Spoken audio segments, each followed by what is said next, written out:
The silence woke her up. "Shit," said Howie, his eyes on the rearview mirror. "Shit, no, not today, not now." They hadn't been on the road long. She glanced at the clock on the dash. 11:14 a.m. They only left the airport 10 minutes ago and were now on the highway into Richmond, Virginia. Howie was pulling the SUV towards the shoulder, still cursing. She could see his hands shaking. Melissa Jones twisted around in her seat as the siren blared again.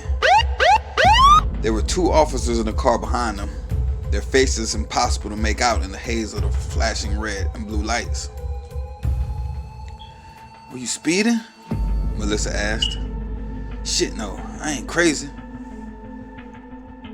Howie brought the car to a halt by the metal barrier at the side of the road. Vehicles shot by them on the road, causing the SUV to rock as they passed by. He already had the glove compartment open, his hand searching for his documents. "Just stay calm, okay?" he told her, checking through a small bundle of papers to make sure he had everything he needed. Howie's word made her feel more nervous. "It's just a traffic stop. Why is he so jumpy? Keep your hands where they can see them, okay? No sudden moves. Don't argue. Don't talk back. Don't say anything unless they ask you. You got me?" She nodded. His nervousness was having an impact on her. She tried to calm her breathing. The cops had stopped her before, or at least they pulled her dad over when she was in the car. It seemed to happen a lot, and Dad always sighed and said, "Here we go again." But he never appeared to be scared for his life. Howie was sweating, shifting in his seat. He looked like he wanted to bolt.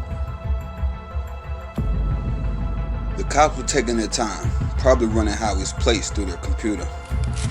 Howie checked through his papers for the third time. "Shit," he said. Awkwardly, he reached into his back pocket and took out his wallet. It took a moment for him to find his driver's license, which he added to the stack of documents. He handed the wallet to her. She moved to put the wallet in her lap, but he shook his head.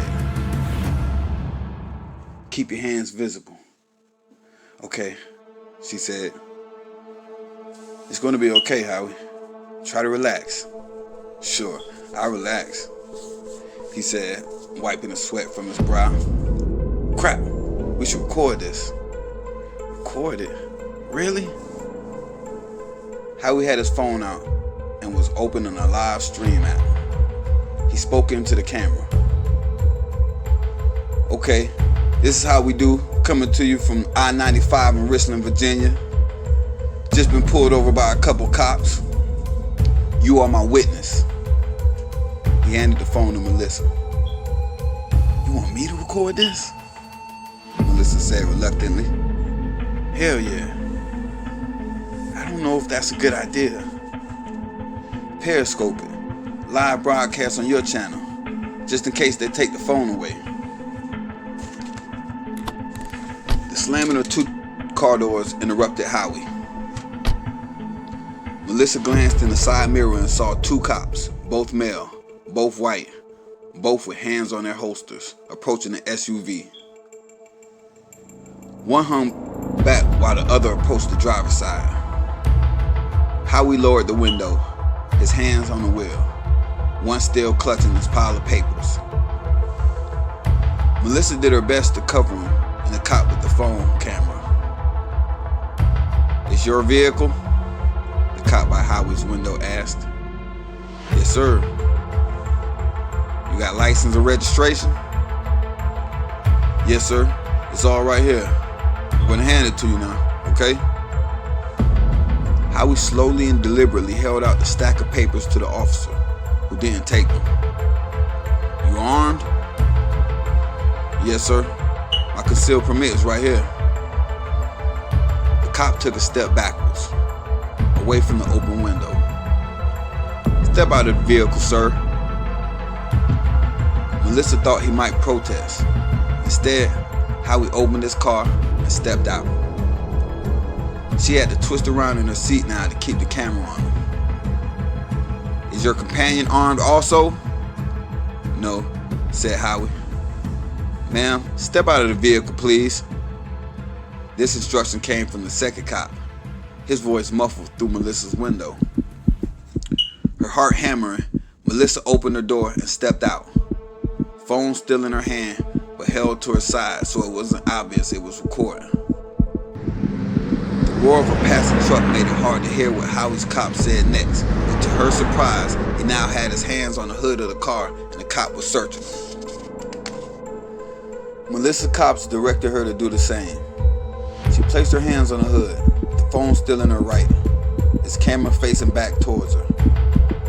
She tried to remain calm as his hands patted her shoulders and underarms and then traveled down her body. To her relief, he didn't grope her. It was still uncomfortable, and when he was done, he didn't say she could take her hands off the car. She glanced over at Howie, also still facing her. The cop was taking longer to search him. He flashed her a weak smile, but he was clearly scared.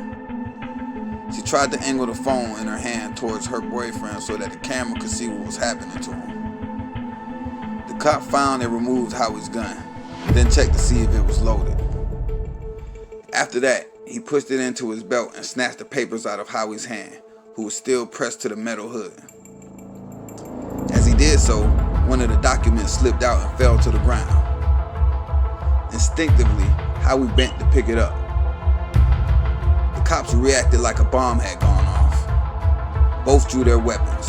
Both shouted at him to stand still. Howie froze. Melissa couldn't see his face as it was below the hood of the car, but she saw his back.